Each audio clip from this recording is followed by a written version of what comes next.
Hello नमस्कार साथियों, कैसे हैं आप सभी? उम्मीद करते हैं अच्छे होंगे और बहुत ही स्वस्थ होंगे।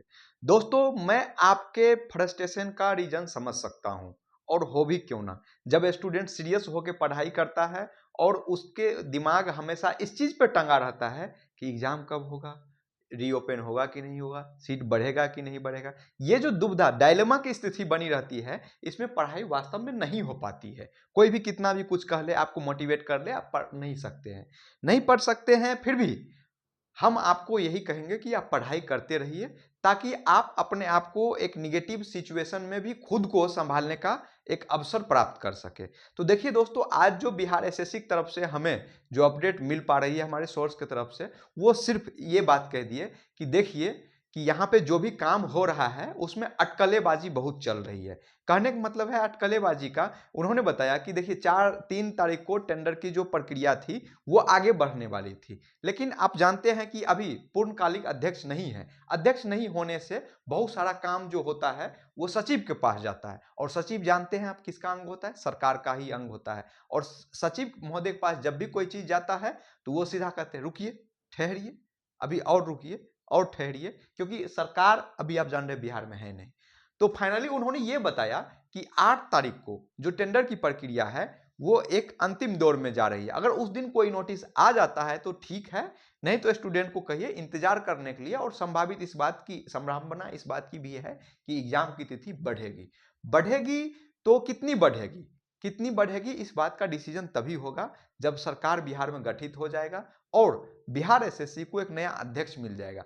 क्योंकि अभी अध्यक्ष नहीं होने की वजह से, और आपको मैं बार बार ये बात कह रहा हूं कि बिहार एसएससी में कहीं न कहीं जो आर्थिक हालात है वो तंगी में है, जिस वजह से हर डिसीजन सरकार से पूछना पड़ता है। ये करना है, सरकार से पूछ लेते हैं, मतलब सचिव महोदय से, और सचिव महोदय वहां पे लगा देते हैं वीटो। वीटो आप समझ रहे हैं, रोक देते हैं, निषेधात्मक प्रक्रिया है, रोक देते हैं, कोई काम होने नहीं दे रहे हैं। जिस वजह से क्या हो पा रहा है कि बिहार एसएससी की जो काम रफ्तार में होनी चाहिए वो बहुत धीमा गति से हो रहा है। काम तो हो रहा है लेकिन धीमा गति से। वहां पे टेंडर की एक जो प्रक्रिया है, मैंने जो आपको 2 तारीख को बताया था कि आइरिस और जो फेशियल रिकॉग्निशन टेंडर है बस वही हुआ है। उसका जो टेंडर का जो प्रकाशन होता है वो भी अभी पब्लिकली नहीं आया है।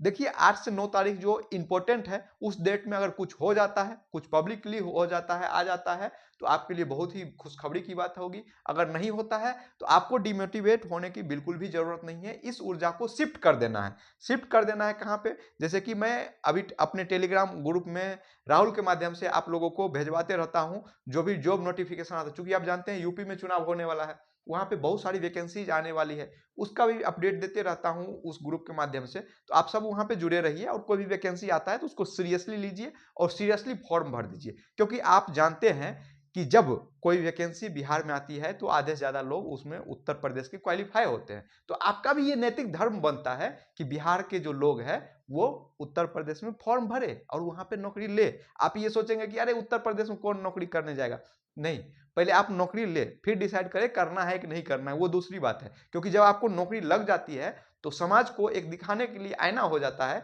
कि मैं निकम्मा या बेरोजगार नहीं हूं, मैं जॉब कर मेरे जॉब लग गई है, मैं अपने स्वेच्छा से पढ़ाई कर रहा हूं। तो ये जो एटीट्यूड होता है ये पालन करने के लिए आपको मल्टीपल अप्रोच अपनाने होंगे, और भी तरह तरह की जो वैकेंसी आती है उसको फॉर्म भर के नए तरीके से आपको तैयारी करना होगा। बिहार एसएससी पर अगर आप लगे रहते हैं तो आप लगे रहिए, इसमें मैं आपको कुछ भी नहीं कह सकता हूं। लेकिन यहाँ पे दुविधा है, अटकलेबाजी है, क्योंकि मैं तो आपको अपडेट दे रहा हूं लेकिन मुझे भी शर्मिंदा आ रही है कि मैं आपको क्या अपडेट दे रहा हूं।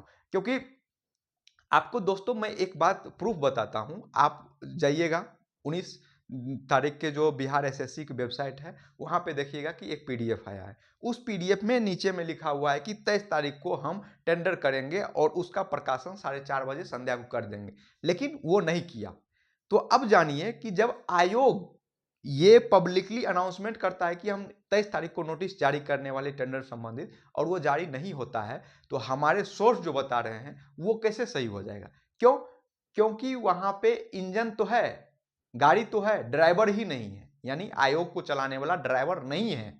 और वो ड्राइवर कहां चला गया है? वो ड्राइवर ड्राइवर जो है विलुप्त हो चुका है और वो ड्राइवर को खोजा जा रहा है। जब वो ड्राइवर आ जाएगा तो फिर आयोग अच्छे से काम करेगा, स्मूथली काम करेगा। क्योंकि अभी जो भी काम होता है वो सचिव महोदय गलियारे से गुजरता है और सचिव महोदय के पास जो भी चीजें जाता है वो सरकार पे फेंक देती है, सरकार पे थोप देती है। और सरकार बिहार में जानते हैं अभी कैसा है, अस्थायी सरकार है, कुछ भी नहीं है। मुख्यमंत्री साहब ने इस्तीफा दे दिया है, तो अब नया सरकार गठित होगी, उसका क्या मन मिजाज है, क्या वो नौकरी युवा को देना चाहते हैं या नहीं देना चाहते हैं, तो इस बात पे भी संशय की स्थिति है। तब फिर हम आपको 8 या 9 तारीख को कुछ अपडेट दे देंगे। अगर उसमें कुछ सकारात्मक चीज़ें रहा तो अपडेट दे देंगे, क्योंकि नकारात्मक चीज़ें होता है तो मुझे बताने का खुद भी इच्छा नहीं रहता है कि आपको क्या बताऊं।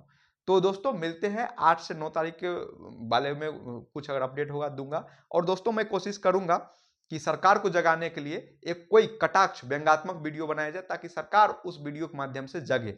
धन्यवाद दोस्तों, मिलते हैं किसी नेक्स्ट वीडियो में। और मैं एक बात आपको अनाउंसमेंट कर दूं कि एक कटाक्ष वीडियो व्यंग्यात्मक वीडियो बनाने का हम लोग प्लान कर रहे हैं, और उस वीडियो में हमें आपका पूरा समर्थन चाहिए ताकि वो वीडियो सरकार तक पहुंचे। धन्यवाद दोस्तों, मिलते हैं किसी नेक्स्ट वीडियो में।